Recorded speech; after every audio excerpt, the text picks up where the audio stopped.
Hello, and welcome to One Weekend Recordings with Alan D. Moore, in which I seek to inspire, elate, educate, or possibly disgust or even bore you with a piece of music conceived, recorded, and mixed in the space of one calendar weekend.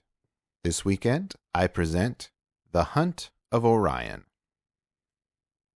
If you've been following this series so far, and if you happen to know me personally, you might be a little surprised at how much acoustic or guitar-driven work I've been doing so far.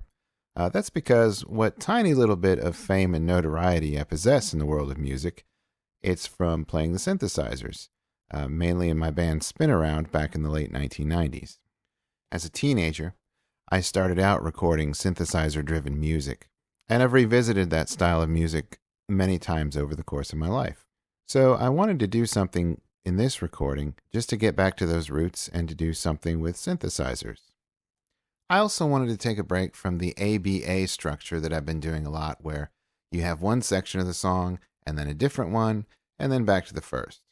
Finally, I wanted to get away from the pop or rock sounds that I've been doing and move to more of a composed art music style, just for a little variety. So first, let's talk about the synthesizer thing. I don't have a really awesome collection of classic synthesizers, unfortunately. My only analog synthesizer, my Juno 106, is not in working order. It hasn't been for a long time, sadly.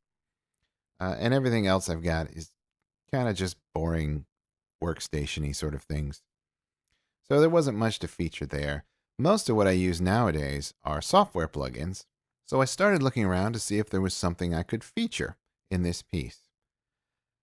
And that's when I stumbled upon a really cool piece of software that I wish I'd known about before.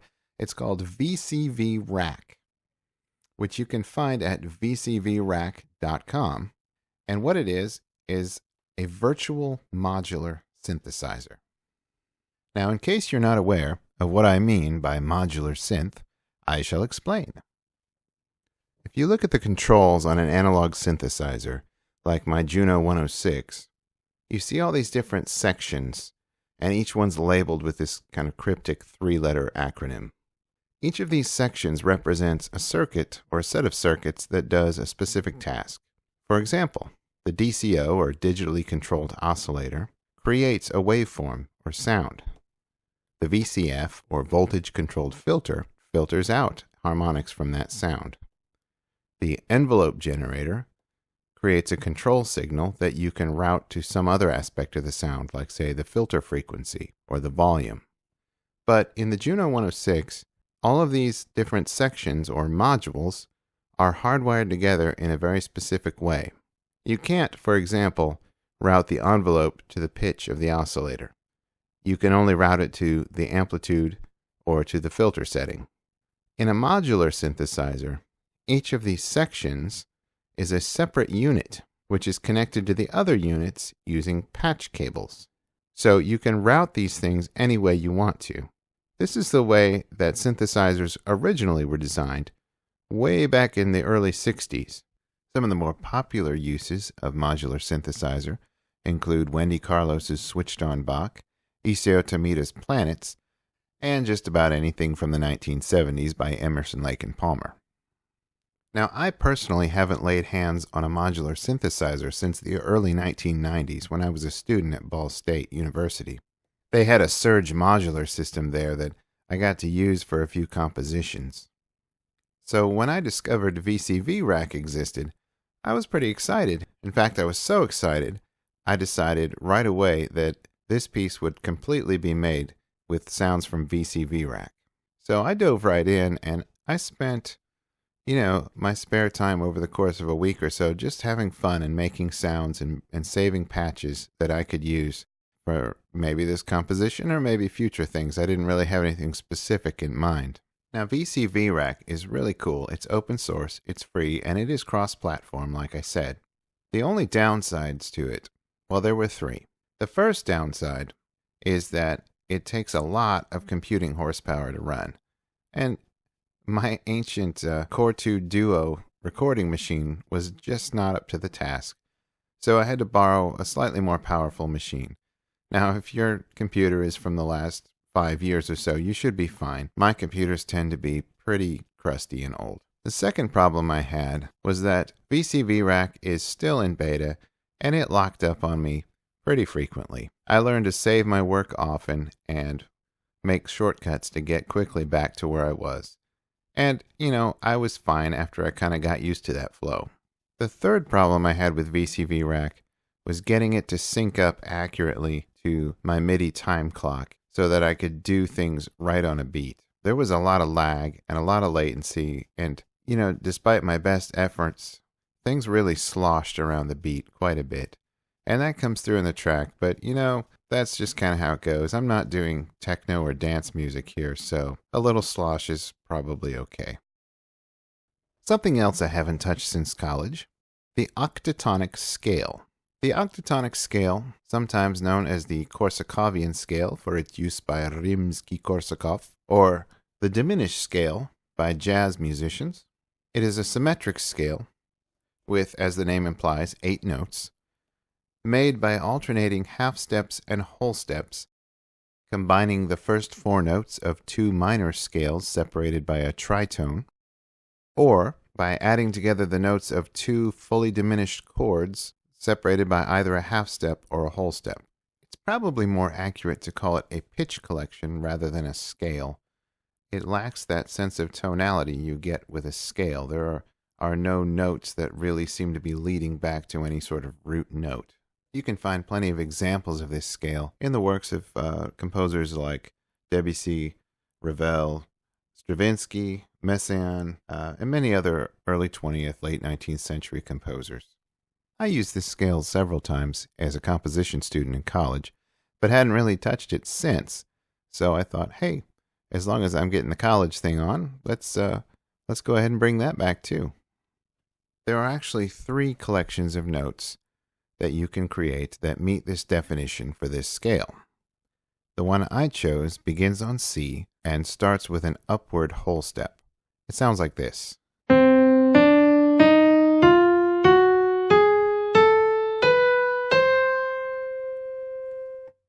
It has a very harsh and kind of alien sound that's not quite anchored, if you know what I mean. To me, it suggests something very bleak and otherworldly.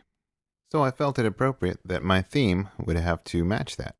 So I have my instrument, and I have my scale, and now I need a structure to compose this piece around.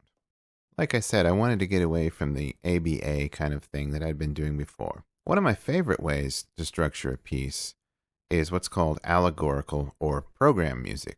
And this is where the music tells a story through the use of different musical motifs and how they interact with each other and the basic sound and feel of the music. Probably the best known example of this kind of music is Peter and the Wolf, only minus the narration. For my piece, I thought I would tell the story of a hunt. The piece begins in a field where we see the prey grazing peacefully, represented by this musical motif.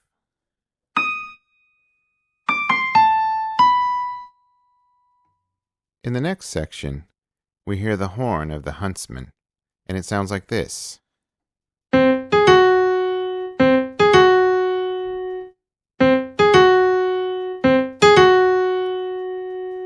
The huntsman marches proudly. You can think of maybe a fox hunt or something very grand. Then the huntsman sights the prey. You can hear this in the section where the 2 motifs come together. What follows is a chase sequence that veers into some odd meters, and you can hear the 2 motifs playing against each other very frantically. The chase culminates, finally, in the moment of death. The huntsman is victorious, and the prey is struck down. There's a bit of a death scene here, and you can hear the prey motif falling to pieces. The last section of the song is sort of a lament or requiem for the fallen, and you can hear almost but not exactly the prey motif coming out. It never quite completes. You can think of this as maybe nature remembering the fallen, but the fallen not really being there. Yeah, it's kind of a grim story, and it doesn't really have any purpose to it. It just kind of sounded like it would be something good to write a piece of music against. I called it The Hunt of Orion, mostly because I thought that sounded good, but I'll leave it up to you to decide whether this is the Orion from mythology who vowed to kill every creature on Earth, or maybe some creatures on some planet in the constellation of Orion. Whatever it suggests to you.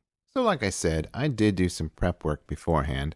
I had my motifs in mind, and I had some patches made for VCVrack, but I really didn't have a firm grasp on how this piece was going to come together. Because of the sync issues and the resource requirements of VCVrack, I couldn't deal with this the way that I would normally just do a MIDI piece and just kind of set up every track with an instrument and sequence everything out. Instead, I had to take one patch at a time and dump out the audio and almost treat it like a sample.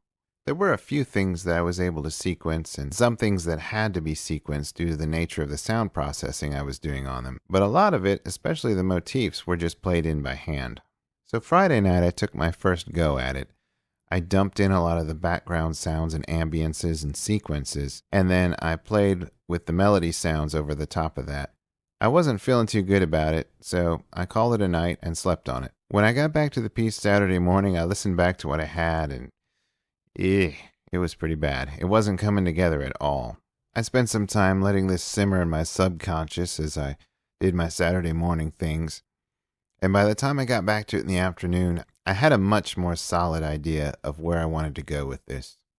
I threw out most of what I did on Friday night and started fresh.